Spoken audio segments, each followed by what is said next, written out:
নিজেদের গাছের ফসল আর এইভাবে যদি কেটে খাওয়া যায় কতটা সুখ আর কতটা তৃপ্তি মনে হয় জানো।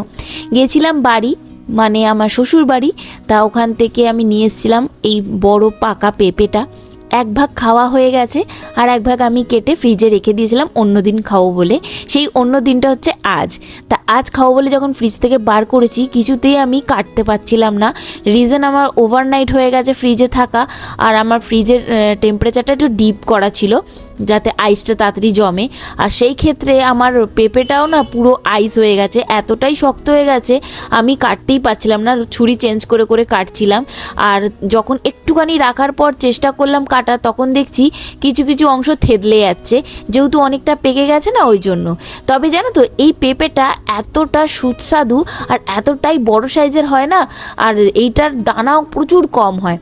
তা বাপি আমাকে বলেছিল যে পেঁপেটা যখন নিয়ে যাচ্ছিস ঠিক আছে, কিন্তু পেঁপের দানাগুলো ফেলবি না, ওগুলো কিন্তু তুই শুকনো করে রেখে দিবি, আর আমার যখন আবার আসবি আমাকে দিবি, যাতে ওই দানাগুলো দিয়ে আবার যাতে গাছ লাগাতে পারি। আমার বাপি এইভাবেই না গাছ ফাছ চাষ করে জানো তো। আর আমরা যেহেতু পেঁপে খেতে ভালোবাসি, আমি বিশেষ করে পেঁপে খেতে ভালোবাসি, আর সুমিত ভালোবাসে কলা, আমার শাশুড়ি ভালোবাসে সজনা ডাঁটা, মানে বাড়ির পরিবার যে যেটা খেতে ভালোবাসে আমার শ্বশুর মানে আমার বাপি ওইগুলোই বাড়িতে চাষ করে। আর আমার বাপি কিন্তু সব জিনিসই খায়, তার কোনো ফেভারিট বলে কিছু নেই। আমি অনেকবার জিজ্ঞেস করছি তোমার প্রিয় জিনিস কি, বলে আমার প্রিয় কিছু নেই, আমার যা দিও আমার তাতেই ভাল লাগে। কিন্তু তা বললে হয় বলো না, তা আমার চেষ্টাও করি বোঝার, কিন্তু আমি দেখি বাপি প্রিয় বলে সেরকম কিছু নেই। হ্যাঁ, যদি মাছ ভাজা আর এক থালা ভাত দাও পেটটা ভরে আর তৃপ্তি করে খায়, এটা আমি নোটিস করেছি এই কটা বছরে। যাই হোক দেখো না, পেঁপেটা ফ্রিজে ছিল তো আর ডিপের নিচে ছিল, আর ওভারনাইট থাকার পর না পেঁপেটা অনেকটাই শক্ত হয়ে গেছিলো আর কাটতে আমার খুবই অসুবিধা হচ্ছিল। আর কিছুক্ষণ বাইরে রাখার পর হালকা ওপরটা নরম হয়ে গেছে, তার জন্য ভেতর দিকটা থেতলে যাচ্ছিল। তাই সুমিত বলল এই সুযোগ এখনই কেটে খেয়ে নিতে হবে। কিন্তু কি করো বলো না, কাটতেই পারছিলাম না হাত দিয়ে ধরে, এত বরফের মতন ঠান্ডা, সেই হাতের মধ্যে নিয়ে করলে হাতটা অবশ হয়ে যাচ্ছিলো। তাই জন্য আমি ওকে বললাম কি করবো বলো তো, ও বললো তাহলে একটা কাজ করো, হাতটা ধুয়ে ধুয়ে কাজ করো, মানে হাতটা অবশ হয়ে যাচ্ছে তো, এবার বরফের জলটা মানে নর্মাল জল দিলে তাহলে হাতটা একটু নর্মাল হবে। তাই জন্য আমি ওর বুদ্ধিটা লাগিয়ে, সুমিতের বুদ্ধি লাগিয়ে এখন আমি হাতটাকে ধুয়ে আবার করবো, মানে জল নর্মাল জলের মধ্যে হাত রেখে তবে আমাকে আবার পেঁপেটাকে ধরতে হচ্ছে। তাহলে ভাবো কতটা ঠান্ডা হয়ে গেছে। আর জানো তো এই পেঁপের জাতটা এতটাই ভালো, দেখতে যতটা বড় যতটা সুন্দর সেরকমই এর গুণ, সেরকম মিষ্টি, এর দানা কম আর অনেক বড় এর সাইজে হয়। এই দেখো না হাতটা কেমন করছে, ধরতে পারছি না আমি।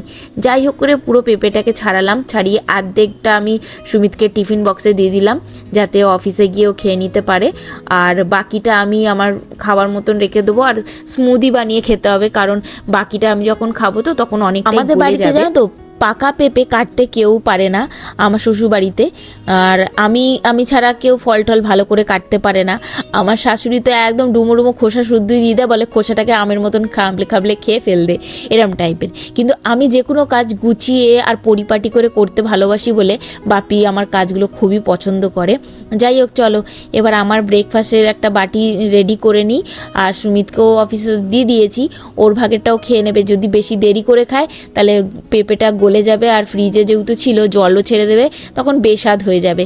আমি আবার এর ওপর দিয়ে চাট মশলা হয় না, ওইটা ছড়িয়ে খাবো। আমার চাট মশলা দিয়ে যে কোনো ফ্রুট খেতে না খুব ভালো লাগে। একটা সময় এতটা পেঁপে বেগেরা খেতাম না, কিন্তু এখন আমি খাই, সেই কাঁচা পেঁপে হোক চাই পাকা পেঁপে হোক। কাঁচা পেঁপে হলে ভাতে দিয়ে সিদ্ধ করে খাই, আর পাকা পেঁপে হলে এরমভাবে ছোটো ছোটো করে কিউবস কেটে ওপর দিয়ে বিট লবণ বা চাট মশলা ছড়িয়ে বা জল জিরা ছড়িয়ে খেতে আমার খুবই ভালো লাগে। তাহলে চলো আজকের ব্রেকফাস্টটা আমার এটাই হলো। তোমরা ব্রেকফাস্টে কি খাচ্ছ কমেন্টে বলো, আর কাদের এরকম পাকা পেঁপে খেতে ভালো লাগে অবশ্যই কমেন্টে বলো। আর পাকা পেঁপে খেলে কি কি ফায়দা আছে তোমরা তো সবাই জানো, আমাকে আর নতুন করে বলার কোনোই দরকার নেই। চলো পেঁপেটা কেটে নিয়ে এবার একে একে করে আমার যত কাজ আছে সেগুলোকেও গুছিয়ে নিতে হবে। আর ভিডিওটাকেও লম্বা করব না, এই অবধি রাখবো। ভিডিওটা কেমন লাগলো অবশ্যই কমেন্টে বলো, আর ভালো লাগলে লাইক করো, শেয়ার করো, সাবস্ক্রাইব করো। তোমাদের সাথে দেখা করব আমি আর একটা নতুন ভিডিও নিয়ে। আজকের মতন টাটা।